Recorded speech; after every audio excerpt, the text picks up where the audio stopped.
Hi, my name is Jake Peerson with Futrell Marine, and I work out of the Heber Springs location. And today I want to take a minute to talk to you about the different types of boats that we sell at Futrell Marine. There are three main types as far as how they're powered. That is the Outboard, which is on most of your traditional pontoons and tritoons.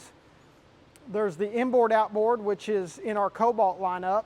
And then there's the V-Drive or true inboards, which are in our MasterCrafts and our Supras. So I'm going to take a minute to kind of go through quickly through some pros and cons about each of them. Behind me, you'll see this Bennington in the showroom here, and it's got twin 450s. Now, that's a little bit overkill. We do a lot smaller than that, but it'll illustrate my point. This is an Outboard, and they're out of the group that we sell, they're probably the least maintenance needed on these. They're self-draining, so you don't have to winterize and de-winterize them. You can use them year-round, and they're really good for like, well, pontoons, but also like if I've got any customers that boat out on the river and you want to do twins or something, and then you'll see a lot of outboards out on the coast for saltwater applications and brackish water. But very few problems for the most part. These are lowest maintenance out of the group. Upper and lower oil change every year, an impeller every other year, and maybe some fuel stabilizer in the winter. So you can see the appeal to these and the pros that go to these. So let's take a look at some of the other ones. Okay, next up we're going to take a look at the IOs, or inboard outboards. That's where the motor itself is inside the cavity of the boat and the outdrive or the transmission is out on the back with the prop. So Cobalt is the line and the brand that we carry for our IOs. And some of the pros for the IOs is,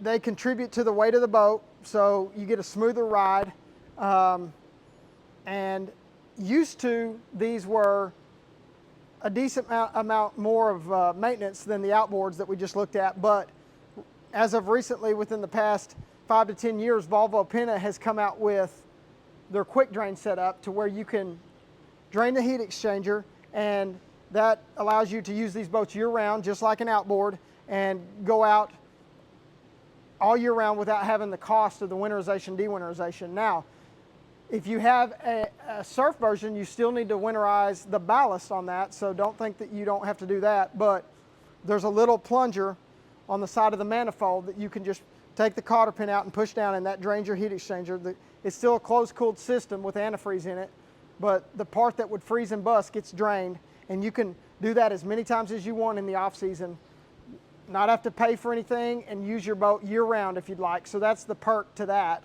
And these Cobalts, they've got forward drive, which is for the surfing application where the props are up underneath the boat and they'll trim down up under. So it looks a little foreign to you guys that are used to seeing IOs or inboard outboards that haven't been fairly new with this forward drive, and they've got the regular drive option, and you can get dual counter-rotating props. So that would be the IO offering that we've got. Now let's take a look at the V-drives. Okay, behind me you'll see the MasterCrafts. At our Northwest Arkansas store you'll see Supras, but both of those are V-drives or inboards, full inboards. They'll have the motor at the back, oriented at the back of the boat, and then the drive shaft will go at a V and come out the bottom of the boat, putting the prop back here to where for surfing right behind the boat or swimming back there, it's a safe distance away from people at the back of the boat. So the obvious con to that is that it's up out of the way up underneath the boat. I'm sorry, the obvious pro to that is that it's out of the way underneath the boat, and you don't have to worry about anybody getting hurt by it with some of the water sports activities. Another pro to that is these boats being fully inboard, fully encased inside the housing of the boat, inside the hull. The Corps of Engineer lakes, which we have a lot here in Arkansas, will allow us to change the oil and do all the service and 95% of all the maintenance at the slip, on the lift, or in the water. So that's a big pro. These do have to be winterized. To my knowledge, there's not a brand of inboard engine that's out there that doesn't have to be winterized yet. And then of course they'll have ballast, so that'll also have to be winterized. But that's the third and final kind of propulsion system that we have, or drive system that we've got on these boats. So you've got outboard, low maintenance, good for different applications, whether it's on the lake or the river or out on the coast in the ocean. You've got inboard outboard, which is kind of now moving towards the middle part of the scale, which the motor's in the boat and then the outdrive's on the outside of the boat in the water. That appeals to people a lot too, because with these V drives, it takes a little bit of a learning curve, because when you're in gear going forward, you have control, but when you're going forward and you're not in gear, you have very little control, because all we've got, instead of an outdrive in the water, is just a big rudder right behind the prop. So you little less control, a little bit more of a learning curve. Not that it can't be done or figured out, but with the inboard outboards like the Cobalts, you have more control over the boat in tight spaces and around marinas and around your gas docks. And then finally over to the other far end of the spectrum, these V drives, where it's just a prop and a rudder in the water and that's it.